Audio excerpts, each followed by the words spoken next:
Microgreens, just one more thing that I have come to understand, is all about trial and learning. It was in August of 2020 that someone gave my wife Phyllis an arrow garden. So I may be grateful to them and I may not be.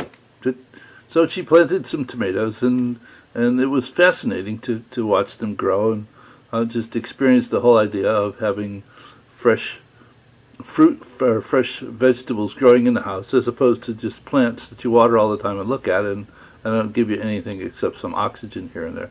And this continued to develop, in really nice terms of the extent to which this little tomato plant, well, this big tomato plant can grow out of this little arrow garden. And so but it set me on a path of looking into some other things, and I started growing sunflower microgreens, just because of the endless array of videos I watched. It said that sunflower microgreens are really good nutritionally in a lot of dimensions.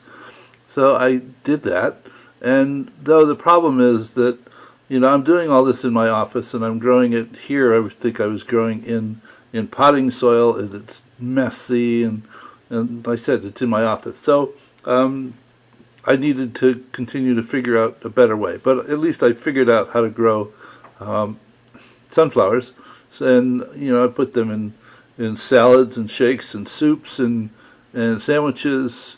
And sometimes we just freeze them so that we can use them in shakes for weeks. The question that I continue to have is, how do I do the timing so that either I have none or I have a ton of them and don't know what to do with them? But they freeze well.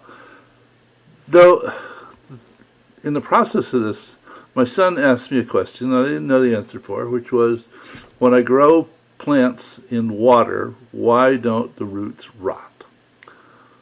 I didn't know the answer, so I went looking. What I know compared to what Google knows, you don't want to know.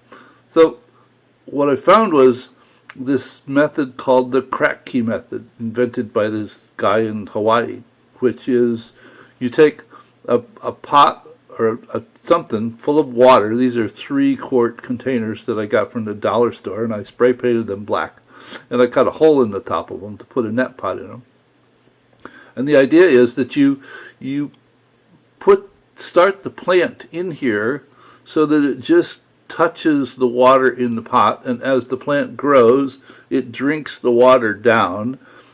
So the roots are in the water, but there's an air gap between the top of the plant and the roots, so that the plants have a chance to breathe at the same time that they're drinking, which we do on an ongoing basis. So why wouldn't plants want to do the same thing?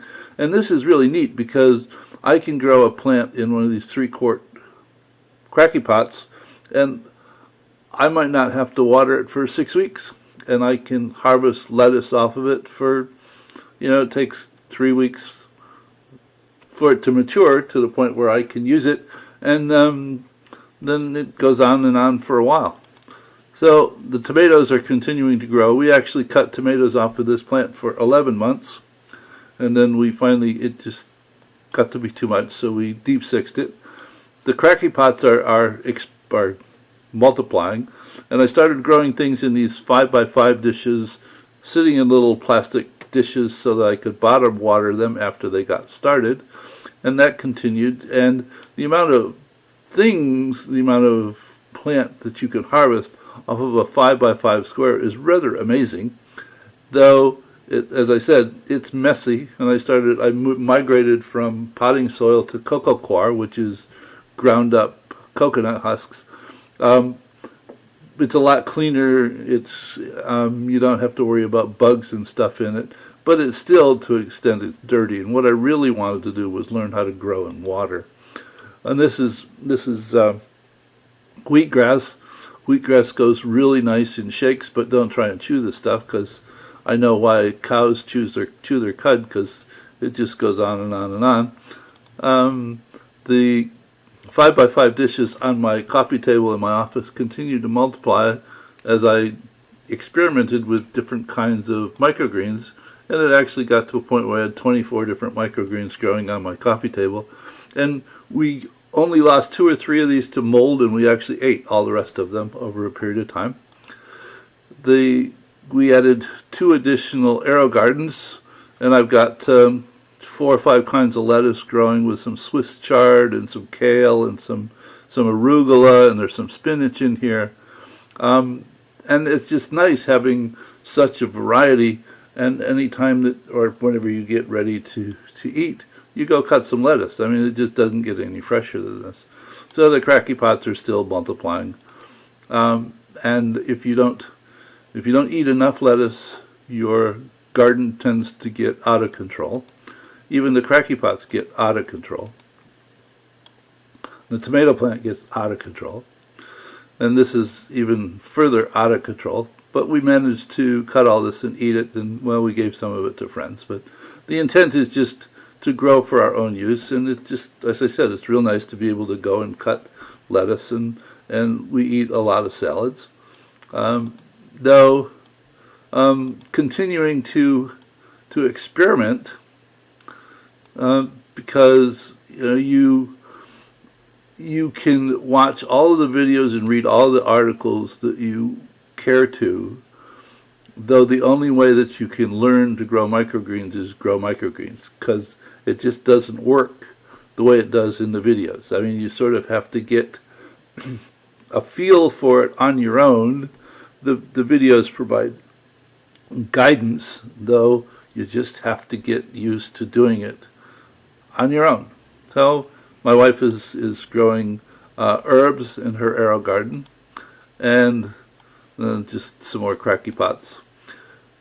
And I wanted to add some more cracky pots, and so we usually get orange juice. We get Simply orange juice and grapefruit juice. And I took the green tops of them off, and I took them out in the shed to go ahead and drill holes in them to put the AeroGarden inserts in the top of them. And I found out that they're a perfect size for the AeroGarden inserts to just go in there. So I threw all the green tops away and just used them. And I figure they're about 2 quarts. So the AeroGarden insert comes down to about here, and the rest of it's full of water, and probably 3 weeks of growing stuff in here before I have to water it. And I finally found, after an enormous amount of trial and error and throwing things away, the perfect size dishes to actually grow things in water for my own personal consumption. The dishes are a little short in terms of holding water, so that you have to water them far too often from my perspective. Though on Sunday I decided to experiment and plant some green onions, and this is Tuesday, I think, and they're already coming out the top. These are the dishes that they're 6 by 9 or 5 point whatever by 8 point something, with a mesh tray that fits in the top of it. And this is nice for larger seeds, but if you're going to plant something like broccoli or arugula or something like that, all the seeds fall through the holes. So I found out that I can cut dehydrator sheets and lay them in here, and then I can plant little seeds in there.